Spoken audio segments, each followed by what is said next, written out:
बिस्मिल्लाहिर्रहमानिर्रहीम। मैं और राना शकीला रहमान FBN पर खुश आमदीद।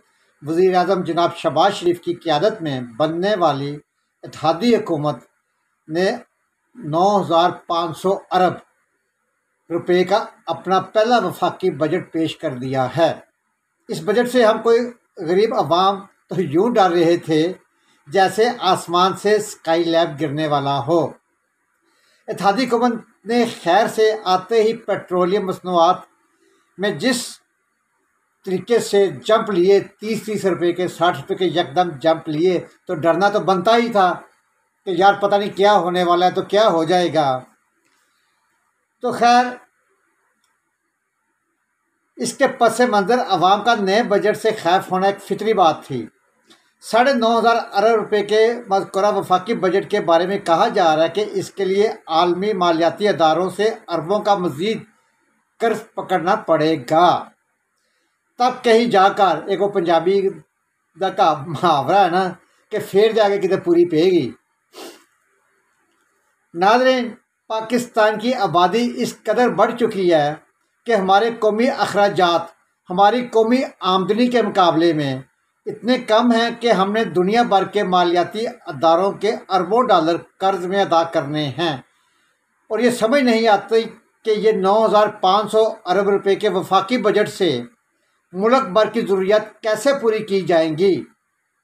हम कौमी और माशी तौर पर कितने और कहाँ तक आज़ाद है, इसका अंदाज़ा मुल्क भर के 22 करोड़ अवाम को एक बार फिर लगाना होगा कि हमारा बजट बनाने वालों के पेशे निगाह ये बात अहम तरीन थी कि हम IMF को क्या जवाब देंगे।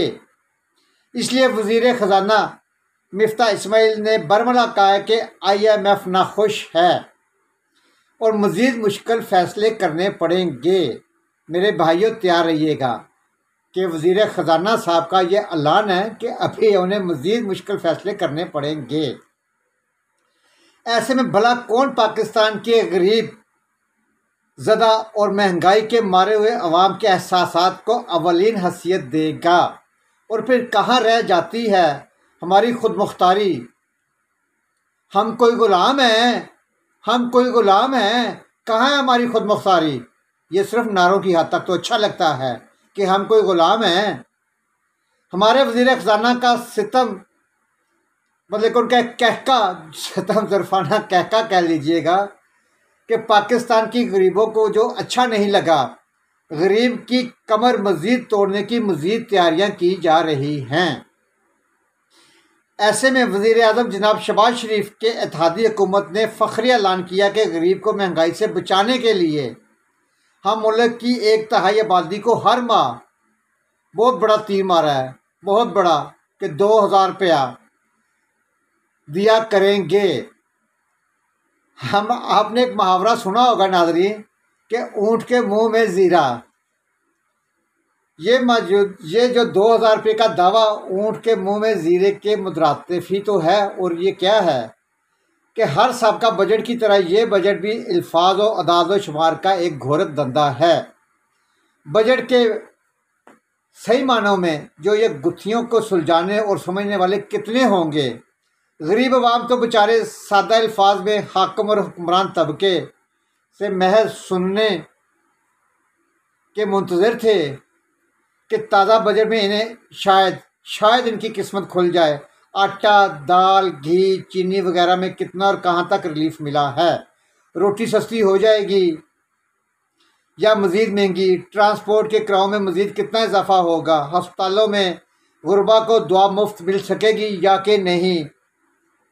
गरीब ख़ानदानों के तालीम याफ्ता बेरोज़गार बच्चों को रोज़गार मिल सकेगा या कि नहीं। अगर नए बजट के बाद भी साबका अय्याम और साबका बजटों की ही तरह गरीब आवाम को तंगदस्ती, बेरोज़गारी और महंगाई की ज़िल्लतें ही बर्दाश्त करनी है, तो फिर इस बजट से मुल्क के किसी भी गरीब ख़ानदान के किसी भी फ़र्द को भी भला क्या दिलचस्पी हो सकती है।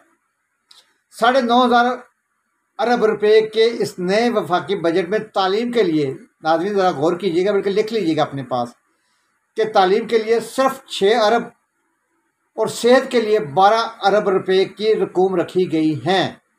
अगर 6 अरब और 12 अरब की इन रकूम को मुल्क की मजमूई आबादी, मेरा ख्याल है कि इस वक्त हम 22 करोड़ आवाम आबादी क्रॉस कर चुके हैं। नियर अबाउट को 25-26 करोड़ के करीब आबादी है, लेकिन हम 22 करोड़ कंसीडर कर लेते हैं कि 22 करोड़ की आबादी का मुल्क है हमारा। तो इसकी इसको इस पर तकसीम करें, डिवाइड करें, तो ये नतीजा निकलता है कि हुकूमत पाकिस्तान ने इस बजट पर हर शहरी की सेहत के लिए सिर्फ 27 रुपये पर आदमी, 27 रुपये, और हर पाकिस्तानी शहरी की तालीम के लिए 54 रुपये 54 मुख्तस किए हैं। गोया पाकिस्तान के हर गरीब मरीज़ को खुदकशी कर लेनी चाहिए और हर गरीब ख़ानदान को अपने बच्चों को तालीम दिलवाने का ख्वाब देखना बंद कर देना चाहिए। गंजी नहाएगी क्या और निचोड़ेगी क्या? क्या दफा के लिए इस बजट में, दफा का अंदाज़ा कीजिएगा, दफा के इस बजट में 1585 अरब 1585 अरब मुख्तस किए गए हैं। इस रकम को डॉलरों में अगर आप कन्वर्ट करें तो जब हम इसका मुतबादल डॉलरों में करेंगे तो यकीन करें कि भारत का जो दफाई बजट से हम अगर इसका मुवाजना करते हैं तो मालूम होता है कि पाकिस्तान का दफाई बजट भारत से कहीं कम है, बहुत ज़्यादा नीचे है।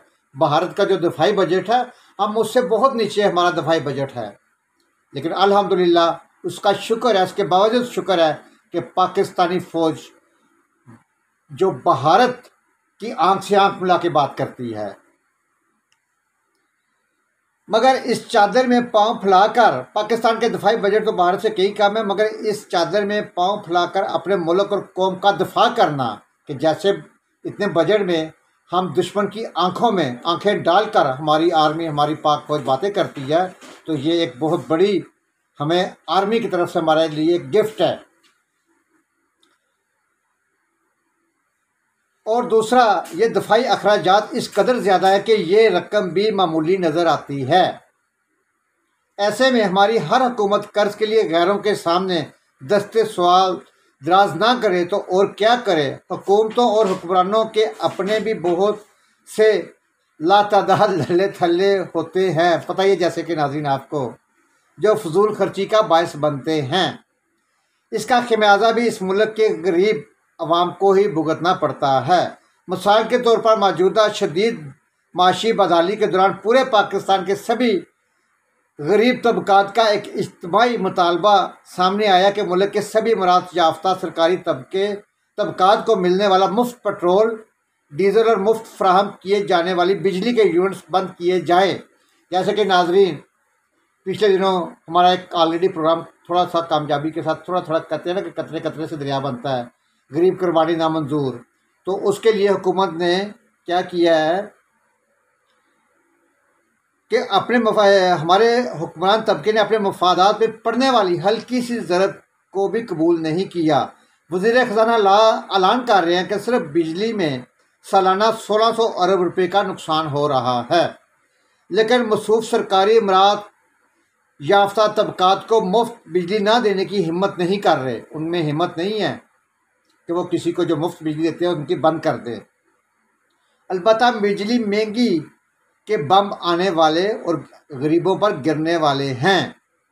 ये ऐलान करना कि सरकारी महकमों में मुफ्त फ्राहम की जाने वाली सरकारी पेट्रोल और डीजल 40% कटौती कर दी गई है, महज गोंगलों पर मिट्टी झाड़ने के मुतरातिफ है। बड़ी बड़ी मछलियों पर हाथ डालने से इस ताज़ा बजट में भी ग्रेज किया गया है। ऐसे में इस्लामी जमहूरिया पाकिस्तान के गरीबों का वाली वारिस कौन होगा? सिर्फ़ और सिर्फ अल्लाह सुब्हान ताला ही मालिक है। तो नाज़रीन, ये आपके सामने मैंने मुख्तसर सा एक बजट पेश किया है जो हुकूमत पाकिस्तान ने कल वज़ीर ख़ज़ाना मिफ्ताह साहब ने पेश किया और एक दूसरे के साथ गले मिल के मुबारकबादें दी हैं। जनाब प्राइम मिनिस्टर साहब, प्लीज़ कुछ मुहब्बे वतन बने आप। ये जितने मैंने बार रिक्वेस्ट कर रहा हूँ, दरख्वास्तें कर रहा हूँ, अपील कर रहा हूँ कि ये 2-4 ख़ानदान अगर मुहब्बे वतन बन जाएं, अपनी जेबों से, अपने पैसों से, जो करप्शन के पैसे हैं, वो ही अगर हुकूमत के हवाले कर दिए जाए, रिकवरी कर ली जाए, तो शायद हमारी IMF से या गरीब आवाम की से जान छूट जाए, अपनी आखिरत संवार लीजिएगा। यकीन करें, यकीन करें कि आपको अल्लाह पाक इतना इसका अजर देगा कि आपका बख्शिश का ज़रिया बन जाएगा। जैसा कि नाज़रीन आपको याद है कि खान साहब के दौर में 40 अरब रुपया मलिक रियाज साहब ने मनी लॉन्ड्रिंग करके भिजवाया था UK, और नेशनल क्राइम एजेंसी ने वो रकम वापस की थी, और फिर उस वक़्त की हुकूमत पाकिस्तान ने मलिक रियाज को वो पैसे वापस किए थे, और सुप्रीम कोर्ट ने माजरत के साथ प्ली बार्गेन करके, तो वो अभी तक वो कोई रिपोर्ट सामने नहीं आई इस तरह की। तो ये तो बड़े बड़े मगरमच्छ है। अगर चाहें मलिक रियाज साहब ही चाहें तो यकीन करें मलिक रियाज साहब, अगर आप जन्नत में जाना चाहते हैं, आप बख्शिश का ज़रिया बनना चाहते हैं, आखिर एक दिन हमने मर जाना है, मैंने मर जाना है, आपने सब ने मरना है, आखिर एक दिन मरना है। कितने आए और कितने चले गए, पाकिस्तान का भला कर दीजिएगा। नाज़रीन इस प्रोग्राम के साथ इजाज़त दीजिए। कोशिश कीजिए कि ये मेरा प्रोग्राम मलिक रियाज साहब तक भी पहुँचे, आगे खान साहब तक भी पहुँचे, प्राइम मिनिस्टर साहब तक भी पहुँचे। इसके द्वारा प्लीज़ शेयर करते जाइएगा कि शायद पाकिस्तान के गरीबों की कोई किस्मत बदल जाए, कोई वसीला मलिक रियाज ही वसीला बन जाए। तो इस प्रोग्राम के साथ इजाज़त दीजिए। अल्लाह हाफ़िज़।